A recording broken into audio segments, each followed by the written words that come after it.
লগতে ৰাছিয়াৰ ৰাষ্ট্ৰপতি ভ্লাদিমিৰ পুটিন উত্তৰ কোৰিয়াৰ প্ৰধান বা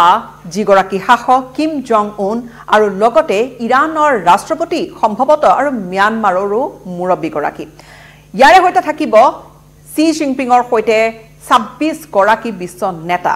পশ্চিমীয়া দেশসমূহলৈ বা বিশেষকৈ ক'বলৈ গ'লে এই মুহূৰ্তত আমেৰিকালৈ এক বিশেষ বাৰ্তা দিবলৈ বিচাৰিছে নেকি চীনে নমস্কাৰ স্বাগতম জনাইছো আমাৰ পোনপটীয়া সম্প্ৰচাৰলৈ এই মুহূৰ্তত আৰু ক'বলৈ বিচাৰিছো চীনৰ এটা বিশেষ মিলিটাৰী প্যাৰেডৰ কথা যেটো সৰ্ববৃহৎ চীনৰ সৰ্ববৃহৎ সামৰিক প্যাৰেড হয় য'ত চীনে অস্ত্ৰ প্ৰদৰ্শন কৰে বৃহৎ তাত সামৰিক আয়োজন থাকে তাত প্যাৰেড হয় মাৰ্চ পাষ্টৰ পৰা আৰম্ভ কৰি এক প্ৰকাৰ চীনে তাত শক্তি প্ৰদৰ্শন কৰে আৰু এই দিনটো বিশেষ ৩ ছেপ্টেম্বৰৰ দিনটোত আনুষ্ঠানিকভাৱে দ্বিতীয় বিশ্বযুদ্ধৰ অন্তৰ সেই দিনটো কমেমৰেট কৰি চীনে এই দিৱসটো পালন কৰি আহিছে মিলিটাৰী প্যাৰেড পাতি আহিছে যেতিয়া জাপানে দ্বিতীয় বিশ্বযুদ্ধৰ অন্ত পৰিছিল যেতিয়া জাপানে হাত দাঙিছিল বা এক প্ৰকাৰ এই গোটেই প্ৰেক্ষাপটটো সলনি হৈছিল সেই দিনটোতে চীনে এটা অৰ্থাৎ ৩ ছেপ্টেম্বৰৰ দিনটো এই ভিক্টৰী প্যাৰেডেৰে বা এই ধৰণৰ এক প্যাৰেডেৰে চীনে এটা বিশেষ বাৰ্তা দিবলৈ বিচাৰিছে ২০২৫ত আৰু এই বাৰ্তাটো কি এই বাৰ্তাটো এনেকুৱা হ'ব পাৰে নেকি যিখিনি সময়ছোৱা ডোনাল্ড ট্ৰাম্পে টেৰিফেৰে যথেষ্ট হেঁচা মাৰি ধৰিবলৈ বিচাৰিছে চীনক ঠিক তেনে সময়তে বা ৰাছিয়াৰ ওপৰত স্যাংচনছ আৰোপ কৰো কিয়নো ৰাছিয়া ইউক্ৰেইনৰ যুদ্ধখনৰ কথা আছে ঠিক তেনে সময়তে চীনৰ যেন এটা ষ্ট্ৰেটেজি এটা এনেকুৱা কৌশল যেটো কৌশলে বিশেষকৈ সংবাদ শিৰোনাম দখল কৰিছে চীনত একেলগে থাকিব ২৬খন দেশৰ নেতা আৰু ইয়াৰ ভিতৰত অৰ্থাৎ একেলগে আটাইতকৈ যদি প্ৰমিনেন্ট লিডাৰসকলৰ আমি কথা কওঁ তেনেহলে চীনত উপস্থিত থাকিব বেইজিঙত উপস্থিত থাকিব ভ্লাদিমিৰ পুটিন ৰাছিয়াৰ ৰাষ্ট্ৰপতি গৰাকী লগতে থাকিব উত্তৰ কোৰিয়াৰ শাসক কিম জং উন আৰু ইতিমধ্যে কৈছোৱে যে ইয়াত ইৰাণ এনেকুৱা এখন দেশ ৰাছিয়া এনেকুৱা এখন দেশ যিখন দেশৰ ওপৰত বহু প্ৰতিবন্ধকতা আৰোপ কৰা হৈছে স্যাংচনছৰ ওপৰত স্যাংচনছ লগোৱা আছে উত্তৰ কোৰিয়া একে ধৰণৰ স্যাংচনছৰ ওপৰত স্যাংচনছ আৰোপ কৰা হৈছে ইৰাণৰ ওপৰতো আছে বহুখিনি স্যাংচনছ কিন্তু নিজৰ যি কেইখন দেশৰ সৈতে আটাইতকৈ বেছি ঘনিষ্ঠতা আছে চীনৰ সেই কেইখন দেশৰ ক'বলৈ গ'লে এই মুহূৰ্তত প্ৰধানসকলক ৰাষ্ট্ৰ নেতা কেইগৰাকীক আমন্ত্ৰণ কৰা হৈছে আৰু ৩ ছেপ্টেম্বৰত তেওঁলোক উপস্থিত থাকিব ৰাছিয়াৰ ৰাষ্ট্ৰপতি ভ্লাদিমিৰ পুটিন আৰু নৰ্থ কোৰিয়াৰ সুপ্ৰিম লিডাৰ গৰাকী কিম জং উন তেওঁলোক থাকিব সেই ২৬ গৰাকী ফৰেন লিডাৰৰ মাজত যিসকলে চীনৰ সেই সৰ্ববৃহৎ মিলিটাৰী প্যাৰেডত অহা সপ্তাহত টিয়ানানমেন স্কোৱাৰত ভাগ ল'ব এতিয়া কিহৰ বাবে চীনৰ এই বিশেষ বাৰ্তাটো হ'ব পাৰে চীনে শেহতীয়াকৈ যদি আপুনি মন কৰিছে ভাৰতৰ সৈতে সম্পৰ্ক ভাল কৰিবলৈ চেষ্টা কৰিছে সেয়া এটা বিষয় যেটো বিষয়ও বিশেষ ধৰণে সংবাদ শিৰোনাম বুটলিছে কিন্তু এই মুহূৰ্তত ক'বলৈ গ'লে চীনে আমেৰিকাক যেন কৰবাত যেন আমেৰিকাক কেৰেপ কৰিবলৈ বিচৰা নাই আৰু সেই বাৰ্তাটো দিয়েই পুটিনৰ সৈতে যিহেতু পুটিনৰ সৈতে আটাইতকৈ বেছি অৰ্থাৎ পুটিন অৰ্থাৎ ক'বলৈ গৈছো ৰাছিয়াৰ কথা ৰাছিয়াৰ সৈতে আটাইতকৈ বেছি বেপাৰ বাণিজ্যৰ দিশৰে পৰা ষ্ট্ৰেটেজিক পাৰ্টনাৰ বুলি কোৱা যদি যায় তেনেহ'লে চীনৰ আটাইতকৈ ডাঙৰ ষ্ট্ৰেটেজিক পাৰ্টনাৰ হৈছে ৰাছিয়া একে ধৰণৰ নিজৰ বহুখিনি তেনেকুৱা তেওঁলোকৰ বিভিন্ন দেশৰ সৈতে বেপাৰ বাণিজ্য আছে উত্তৰ কোৰিয়াৰ সৈতেও এটা ষ্ট্ৰেটেজিক পাৰ্টনাৰশ্বিপ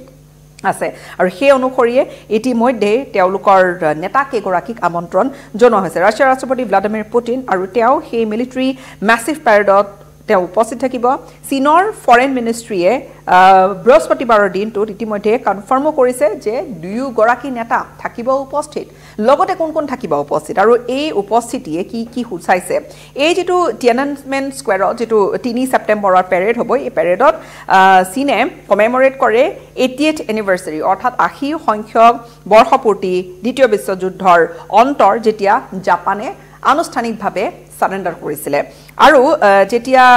তাৰ পিছতে এখন আৰু যদি আপুনি ভাবে যে কেনেকুৱা ধৰণৰ এখন ফটো এটা সেশন বা কেনেকুৱা ধৰণৰ এটা বাৰ্তা দিবলৈ চেষ্টা কৰিছে বেইজিঙৰ পৰা শি জিনপিঙে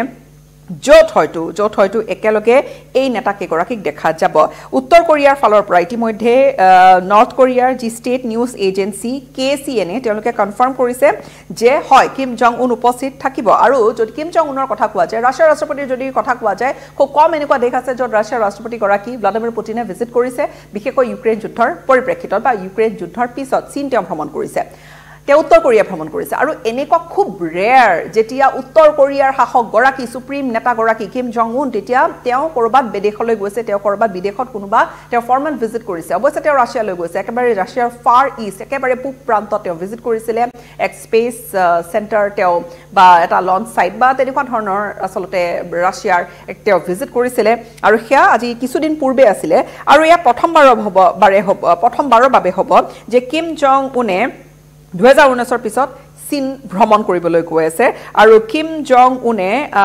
হয়তো 2011 চনৰ পৰা কিম জং উনে হয়তো কেইটামান ক'বলৈ গ'লে প্ৰায় 10টা মানহে ফৰেন ট্ৰিপ কৰিছে আৰু সেই দিশৰ পৰা চাবলৈ গ'লে এই যেটো তেওঁ উপস্থিত থাকিব বুলি যে কৈছে চীনৰ পেৰেডত তেওঁ ভাগ ল'ব সেইটো এটা বিশেষ বাৰ্তা এটা নিশ্চিত ৰূপত দিব শেষবাৰৰ বাবে 2023ত কিম জং উনক দেখা গৈছিল তেওঁ ৰাছিয়াৰ তেওঁ ভ্ৰমণ কৰিছিল ৰাষ্ট্ৰপতি ভ্লাদিমিৰ পুটিনৰ সৈতে তেওঁ লগ পাইছিল এটা স্পেচ পোৰ্টত আৰু এতিয়া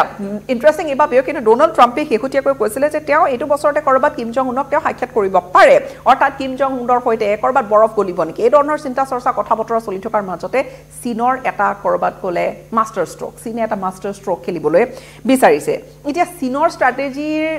জৰিয়তে চীনে যিয়ে বিচাৰক বা নিজৰ দেশৰ বাবে যিয়ে কৰিব বিচাৰক বা যি মেছেজ দিবলৈ বিচাৰক বা নিবিচাৰক কিন্তু এই মুহূৰ্তত এটা কথা এক প্ৰকাৰ উলাই পৰিছে চীনে এক প্ৰকাৰ শক্তি প্ৰদৰ্শন কৰিবলৈ বিচাৰিছে বেইজিঙৰ পৰা এক প্ৰকাৰ বিশেষ বাৰ্তা এটা দিবলৈ বিচাৰিছে হয়তো এখন নতুন বিশ্বৰ পিনে গুটে গতিবিধি যে ঢাল খাইছে সেই ধৰণৰ বাৰ্তা এটা চীনে দিবলৈ বিচাৰিছে এতিয়া চীনে কি কৰিব হে মিলিটাৰী পেৰেডটো কিয় ইম্পৰ্টেন্ট হে মিলিটাৰী পেৰেডটো কি হয় জিঅ'পলিটিক্যাল আনসাৰ্টেনিটি যেহেতু বৰ্তমান আছে সেই অনিশ্চয়তাৰ মাজতে ভূ ৰাজনৈতিক অনিশ্চয়তাৰ মাজতে ট্ৰাম্পৰ টেৰিফৰ পাৰ্টনাৰশ্বিপৰ গুটে প্ৰসংগবোৰৰ মাজতে বিশেষকৈ এই অঞ্চলটোত এই বৈঠকখন খুবেই গুৰুত্বপূৰ্ণ হ'ব আৰু সমান্তৰালকৈ লক্ষণীয় হ'ব যে ইয়াত আৰু কোন থাকিব ম্যানমাৰৰ জনতা মুৰব্বী গৰাকী মিন অং লিয়াং যিগৰাকী বৰ্তমান এক্টিং প্ৰেসিডেন্ট হৈ আছে তেওঁ আসলতে থাকিব ম্যানমাৰৰ পৰা কিছু ৰেয়াৰ মিনাৰেল লাভ কৰে চীনে যি টাৰবাইন আদি নিৰ্মাণত খুব গুৰুত্বপূৰ্ণ ইৰাণৰ পৰা তেল কিনে চীন দেখে ইৰাণৰ তেল যিখিনি তেল ক্ৰয়ৰ ক্ষেত্ৰত বা এক্সপৰ্টৰ ওপৰত ইৰাণৰ প্ৰতিবন্ধকতা আৰোপ কৰা হৈছে প্ৰতিবন্ধকতা আৰোপ কৰা থকা সত্ত্বেও 90% এক্সপৰ্ট চীনে ক্ৰয় কৰে 90% এক্সপৰ্টৰ সেয়া এটা গুৰুত্বপূৰ্ণ দিশ আৰু আন নেতাসকলৰ ভিতৰত অৱশ্যে তাত ৰাছিয়া ফ্ৰেণ্ডলি যিকেইখন ইউৰোপিয়ান দেশৰ যিকেইগৰাকী নেতা তেওঁলোকো ইয়াত থাকিব যেনে আলেকজেণ্ডাৰ ভিউচিক অফ সাৰ্বিয়াৰ আলেকজেণ্ডাৰ ভিউচিক থাকিব স্লোভাকিয়াৰ থাকিব ৰবাৰ্ট ফিকো এই ধৰণৰ এটা গুৰুত্বপূৰ্ণ মন্তব্য বা গুৰুত্বপূৰ্ণ কিছু বাৰ্তা আহাৰ পূৰ্ণ সম্ভাৱনা আছে আৰু দীঘলীয়া পেৰেড হয় প্ৰায় ঘণ্টামানৰ অধিক পেৰেড হয় তাত প্ৰায় 10,000 তাত ট্ৰুপছ থাকিব 10,000 ট্ৰুপৰ উপৰিও প্ৰায় 100খনমান এয়াৰক্ৰাফ্ট উৰুৱা হ'ব তাৰ পিছত গ্ৰাউণ্ড ইকুইপমেণ্ট চীনৰ যি মিলিটাৰী শক্তি সেয়া দেখুৱাবলৈ চেষ্টা কৰিব বা কেনেকুৱা মডাৰ্নাইজেশ্যন কৰিছে বৰ্তমান সেয়া দেখুৱাবলৈ চীন দেশে সম্পূৰ্ণ যত্ন কৰিব কিন্তু স্বাভাৱিকতে শি জিনপিঙৰ এই কাখত যদি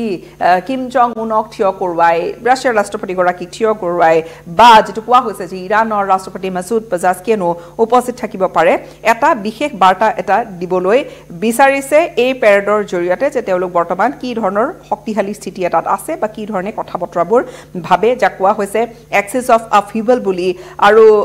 সেই ধৰণৰ এটা কথা বতৰাৰ মাজতে অৱশ্যে আমেৰিকাৰো নজৰ আছে ডেভেলপমেণ্টছৰ ওপৰত আমেৰিকা আনুষ্ঠানিকভাৱে কিবা প্ৰতিক্ৰিয়া দিব নেকি যেহেতু খবৰটো ওলাইছে সেয়াও লক্ষণীয় হৈ পৰিব কিন্তু হয় ষ্ট্ৰেটেজিক পাৰ্টনাৰশ্বিপৰ কথা যদি কোৱা যায় কৌশলগত যদি